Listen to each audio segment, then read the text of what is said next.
There's a basic science and an art to making it and doing amazing when you relocate as a legal immigrant to the United States of America. The US immigrants have a lot of competition for jobs, resources, and facilities. Yet, America is a place where an individual could go to with just one bag, one suitcase, and after 1 or 2 years, 5 years, 10 years, or 20 years, as they choose, they could go back hold a home in their country of birth or do so in the US or in both places. So how are they able to do that? What's the secret to getting the most out of a permanent move to the US? In this video, I will cover 5 basics that every immigrant must focus on to start and also to maintain momentum. Stay tuned.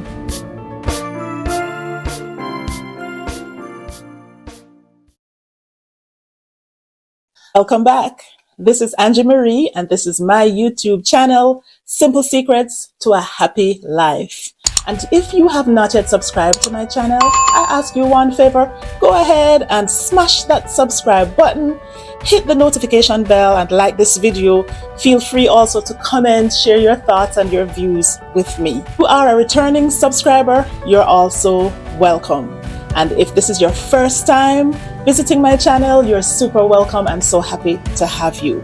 So today we're going to talk about 5 basic things that every immigrant must do. Let's go. Number 1, your documentation. You need to organize those documents very well and very carefully. One of the most important documents that you're going to need is your birth certificate. And that birth certificate needs to be translated in English if it is currently in a foreign language, and it needs to be certified.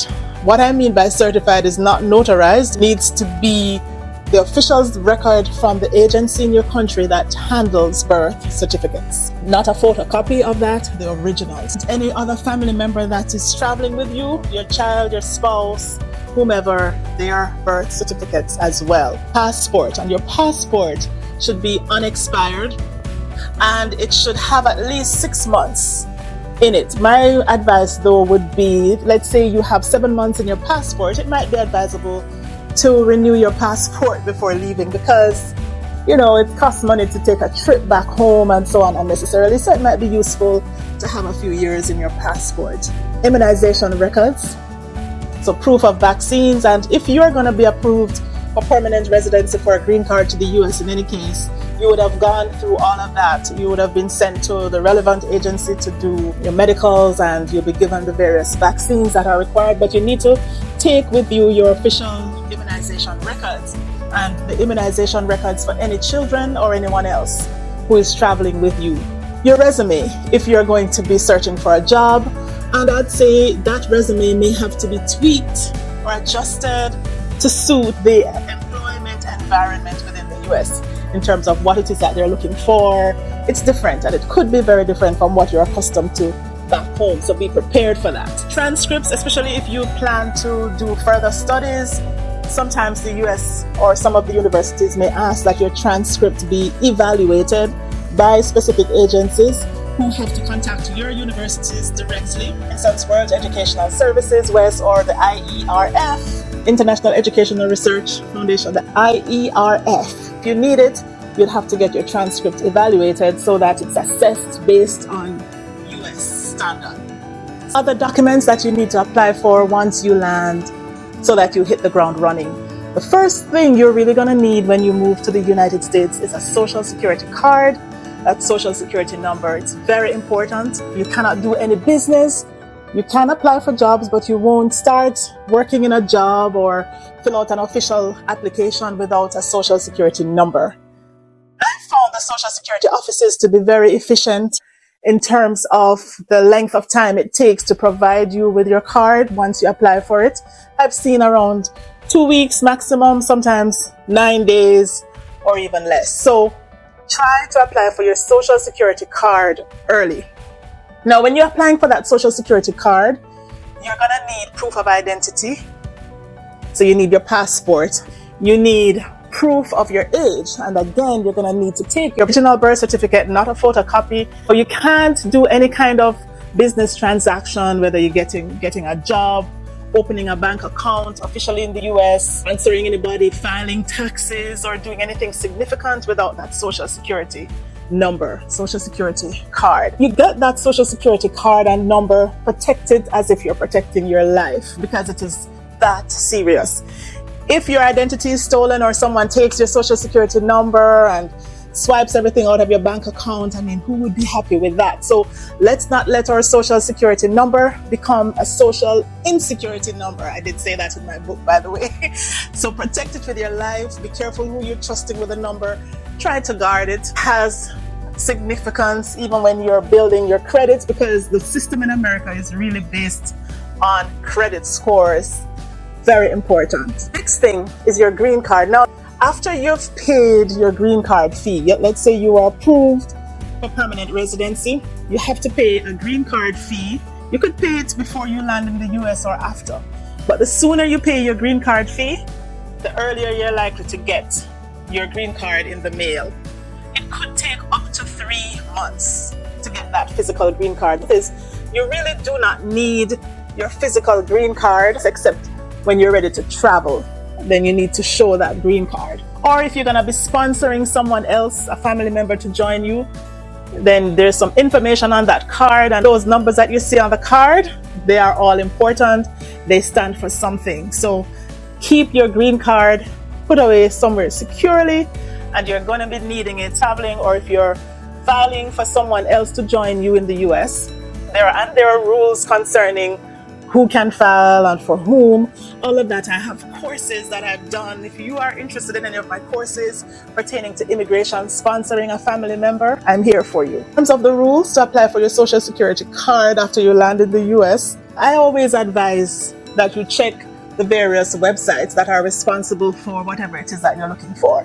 So in the case of social security, it would be the ssa.gov. S as in Sam, A as in Apple, .gov. The GOV extension, it means government. So your ssa.gov site, or you could just do a Google search to see how to apply for a social security card in the state to which you relocated. Before COVID, it was pretty much easy to just walk into an office and apply for the card. But these days, sometimes you have to make appointments, so it's good for you to check first before showing up for all of these services. Your driver's license. So you are a driver in your country of birth, for example, and hey, the US is kind enough, you will be allowed to use your driver's license for a specific period of time after you land officially as a green card holder. In most cases, you'll be allowed up to 3 months. I've seen, it differs across states, by the way. I've seen at least one state that may give you up to a month after you've proven that you arrived as a green card holder. Any of the states would allow you to use an international permit from your country for a period of time. Then it's best for you to check before so you know what the rules are. But a ballpark idea is around 3 months. So let's say you decide you want to go ahead, you're in a particular state, let's say you're in Florida, and you want to apply for your Florida driver's license. By the way, you could also apply for a state ID, which is a non-driver identification. That's also easy. You have to pay a fee, fill out an application form, and provide the usual things, your proof of identity, proof that you are legal in the US. And listen, even if you do not have your green card, I can tell you this, once you land in the country after you're approved and those stamping takes place with that immigration officer, everything is recorded in their website, their sites. They know what they're looking for. And, once you have that stamp in your passport, you could take that with you. That as proof that you're a legal alien, you're a legal resident, even before you get your green card. So you really do not have to wait 3 months to receive your green card before you get your life going. Because as I said, we want to hit the ground running. We want to start making money. We want to move on with our lives, and we want to do well and to do it as early as possible. We don't want delay, we want momentum. Some requirements for your driver's license: you will need to pass a vision test, pass a written exam, even if you have a license from your country of birth, and pass a road test. There are questions relating to certain health conditions, if it's felt that it's not safe for you to drive, you put yourself and others at risk depending on that health condition. So there are these questions and tests that you have to do. In terms of the written test, usually we study the road code for the state. So if you're moving to North Carolina, get the handbook. We used to have the physical handbook available for you to study, but much of this is available online now. Study the road code. Sometimes in some countries we drive on the right hand side of the road or on the left hand side. So there is some adjustment to be made. And I would always advise people that even if you are an experienced driver, when I moved to the US, I had my driver's license from Jamaica for many, many years, but I still had to prove to the US that I know how to drive in their state. I had to go do my study. I registered with driving school so that I was a student driver, so I could learn all over again. There's no harm in doing that, but some people can't be bothered with that. Some people are not as patient and they want to just rush. And I mean, truth is, I used to, from Jamaica, fly to the US, rent cars and drive all over on the highways and so on. So I know I could handle the US roads, but somehow when you relocate and move permanently, you want to do things the right way, or you want to go play according to the rules. Summarize the documents, important: your birth certificate, your passport, immunization records, transcripts from schools, tweaking your resume, apply for your social security. When you receive your green card, you secure it, go ahead and apply for your driver's license. Make sure your family members and your children are also taken care of, have their documents all stacked up. I've always advised people that it's good to have a scanned copy as a backup, scanned copy of your important documents, and you put away the originals also somewhere that you'll remember where you put them. I did mention that you need to have proof, some letters that arrive in your name where you moved to in the US as proof of residence. The Department of Motor Vehicle is going to require that. So to be aware of some important agencies like the Social Security Administration, SSA.gov, or the Department of Motor Vehicles in the state in which you relocated. Very important. DMV, Department of Motor Vehicle, what do they want from you? And have those things ready so that you could hit the ground running. Number 2, the culture, customs, and rules. So when you move to the United States, you need to understand that the culture, rules, laws, and so on are different from your country of birth. And you will need to adapt to the rules and the cultures in your new environment. One of the first things and biggest things about America is that they do not tolerate discrimination. At least legally, by law, they're not supposed to. So no discrimination in hiring practice, in housing for accommodation, in schools for your children. They're not supposed to discriminate based on your race, orientation, gender, age, country of origin, nationality, beliefs, religious beliefs, or otherwise. There should be absolutely no discrimination. And if it happens, there are laws that will protect you. Bullying and all of that, it should not take place. So when you move here, you need to understand the culture and be secure that you can send your child to the school within your school district. Have them signed up for the school bus because that's more convenient. Or, if you want to take your children, drive them to school every day, that's really your choice. But there's so many facilities that are made available for your convenience and for the convenience of your family. Bringing your pets from overseas, all of this, again, you have to study what the rules are in terms of the international flight coming in to the US. What do you need to do? Can you bring your pets? And what do you need for all of that? There's some states that, from my experience, are much more pet friendly than others. But hey, again, you do your research in terms of what your requirements are. You'll find that in terms of practices, it's going to be different from what you're accustomed to. In some of our countries that are more laid back, we don't really clock in and punch in and watch the clock. But in the US, it's a term and an expectation that when you come to work, you punch in and you're on a clock and you're being watched so that you're supposed to produce. You're not supposed to be just sitting around chatting and wasting time on your phone and all of that. It's just the way it is. They have rules and practices, and many people get in trouble because they transfer their behavior from what they're used to, not realizing that it's very different in the United States. People that I know who have been able to excel and do very well more quickly are the ones who adapt readily, who study the customs, understand the rules, go and run with it promptly. They're the ones who do best. 3, your networks. And I believe this also is very important. Who you are connected with.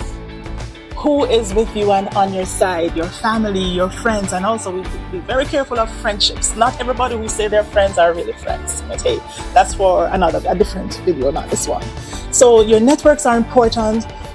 Connect with different networks, social media, for instance, if that's in line with what you like. There are many support groups and so on, for instance, on Facebook for new immigrants or for new people within your communities, as well as family members, people who have taken the journey ahead of you and who will support you. So I don't need to say very much more about the importance of networks. Number 4, your health and wellness. And I cannot emphasize this enough. I believe that the United States can be very stressful. It's a high-paced environment for the most part in most states. And not careful when we have to look at all the costs that we have to face. Sometimes when we start out, we do not make enough money to be able to take care of all the bills that we have, especially when you relocate with children who are also of school age and you have to feed them, and infants, taking care of babies. It's challenging. Also challenging is purchasing health insurance. Now, there are some jobs that include good health insurance as part of their benefit package, but it's not for free. Usually there's a deduction from your salary, and when you have dependents, you have to also take that out, pay their health insurance, dental, vision, their costs out of your paycheck. And in addition to that, when you go to see the doctor, you may be asked to have a copay. There's a portion that's paid by your insurance and a portion that you have to pay. One of the big culture shocks for me when I relocated to the US years ago was the difference in healthcare costs between my country, Jamaica, and the US. Because in Jamaica, my Blue Cross deductions from my pay was so insignificant. It was like less than 1% of my monthly pay.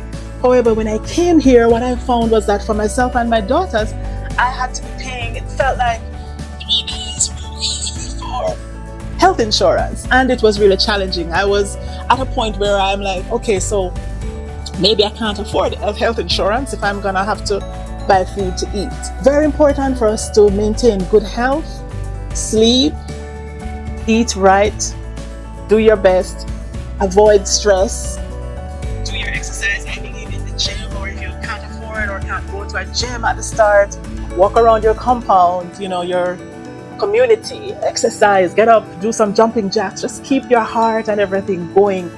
Focus on your health and wellness. You have health challenges, work on getting better, work on getting well, and stay safe and stay well are very important. There's not much we can do anyway when we're not healthy. So if you relocate to the United States, better for yourself and your loved ones, then you're gonna need to be strong and healthy to be able to do that. So that's another area I think we need to focus on, health and wellness. Positive thoughts, positive influences, keeping it positive. And number 5, or money and finances. Now, there's one thing I want to say about this money and finances, and that is that I think one of the secrets many people learn in America is the importance of that tax season. Okay, and the tax season, now people complain, oh, they take too much taxes out of my pay for, all these, for Medicare and this and Social Security tax and all these income tax, it's too much. But at the end of the year that we call tax season, you're given an opportunity to file a tax return and to be reimbursed in the event that you overpaid on taxes. Now, there's something I want to say from earlier, and I think that is one of the things that this client did. They knew, his wife was wise enough to know that they needed to have a home-based business going. So we cannot discredit the value and importance of a home-based business where you can take out deductions, some of the costs for your rent, your utilities and so on. A legitimate home-based business. And at the start, it doesn't have to be an LLC, a limited liability company. You could start out just as a sole proprietor. America has great respect for business. That's something I've learned. First, America is serious about taxes, but America is also serious about business. Business is the engine of the economy anyway. The business can be home-based as long as you're providing goods and services that are of help to people, that are of help to the community. We need to start early to create a business, and so that we get back what's being taken from us in the area of taxes. So that's one big secret, I believe. When you get a substantial tax refund check, don't just think about, okay, now I'm gonna buy some more hats. I know you're not gonna listen I know you're not gonna listen to me. You're gonna do what you want. But I'm just suggesting, like, this is a joke I always say to the people I love. I say, you only have one head. Why do you need so many hats? Or you only have one pair of legs. Why do you need hundreds of pairs of shoes? Seriously, why do you need a million handbags? Come on. And all these designer clothes. So I would say, again, the people who are really wise and the smartest are the ones who know that they need to plant some of this money, and when they get a lump sum in the form of a tax refund check, for instance, put some of that in some form of investment that's going to make back some more money for you.